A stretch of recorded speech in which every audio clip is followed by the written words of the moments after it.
सुना, लेकिन जब वो उत्साहित होकर प्रभु का काम कर रहे थे तब उस समय लोगों ने ऑब्जेक्शन उठाया और उन्हें पकड़ा। रोमी शासन था उस समय और पकड़कर उन्हें जेल में डाल दिया। जब वो जेल में चले गए तो उन्हें दुख मनाया। दुख इस बात का नहीं मनाया कि हम पकड़े गए, दुख इस बात का मनाया कि लोगों ने क्यों उसके प्रेम का रिस्पॉन्स नहीं दिया, अच्छी बातें क्यों नहीं सीख पाए और उसके बदले में उन्हें सजा मिल गई।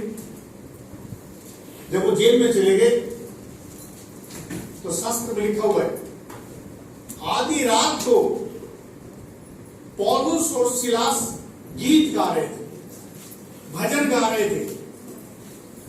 यानी दुख में भी भजन गाना एक इंपॉर्टेंट बात है। ये होता नहीं हमसे, कभी नहीं होगा।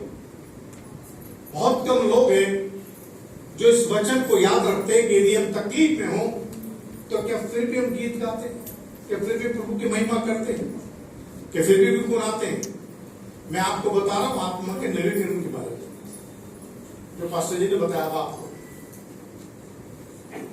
आधी रात को पौलुस सिलास गीत गा रहे थे क्योंकि उनके पांव काट में ठोक दिए गए थे।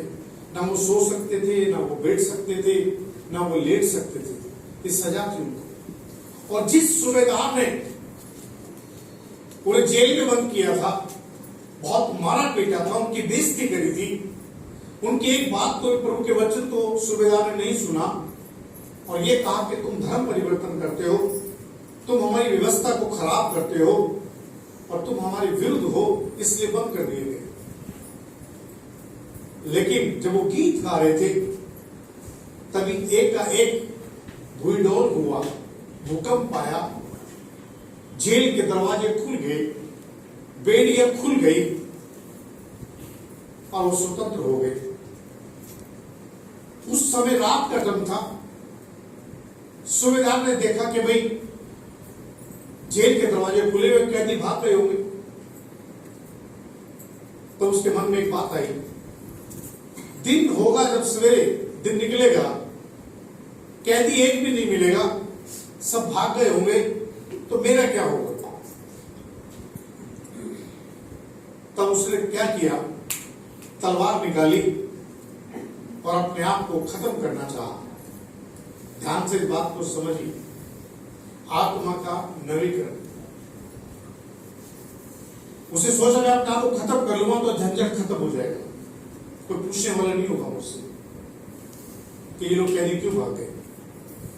लेकिन जैसे इसे तलवार निकाली, अपने आप को मारने पर था वो, इतने में भीतर से, जेल के अंदर से आवाज आई, साहब ऐसा मत करो। उसने जब आवाज सुनी, यार कैदी तो अंदर है, तब वो दीवा लेकर, दिया लिखा बाइबल के अंदर, छोटा दीवा होता था उस समय, दिया लेकर भीतर गया और जब देखा तो वो कैदी अंदर ही थे, पौलुस और सिलास, जबकि उस समय के बहुत खतरनाक कैदी घोषित कर दिए गए थे।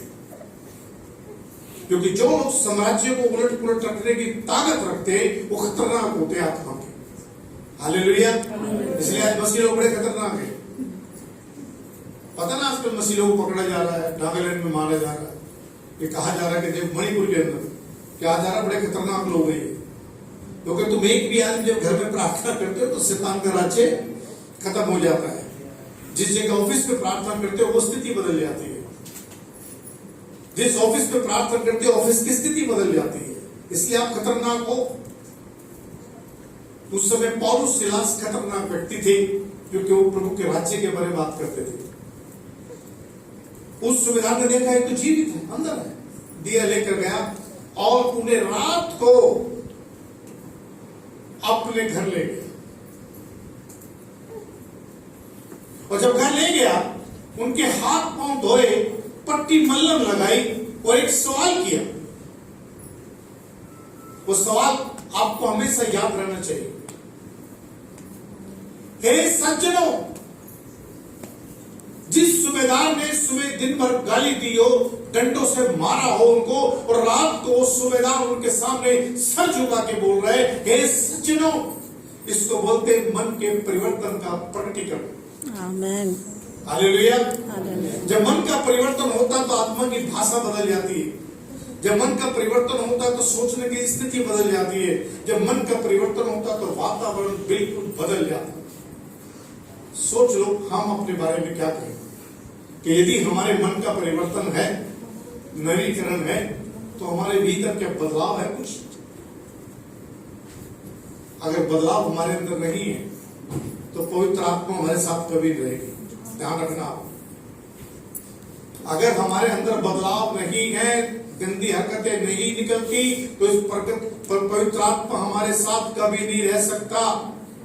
चाहे वो अहंकार की आत्मा हो, चाहे वो घमंड की आत्मा हो, चाहे वो झूठ बोलने की आत्मा हो, चाहे व्यभिचार की आत्मा हो, चाहे नशे की आत्मा हो, जितनी भी आत्मा है, चाहे चुगली की आत्मा हो, अगर ये चीज हमारे अंदर बार बार रहती है, पवित्र आत्मा कभी हमारे साथ नहीं रहेगा।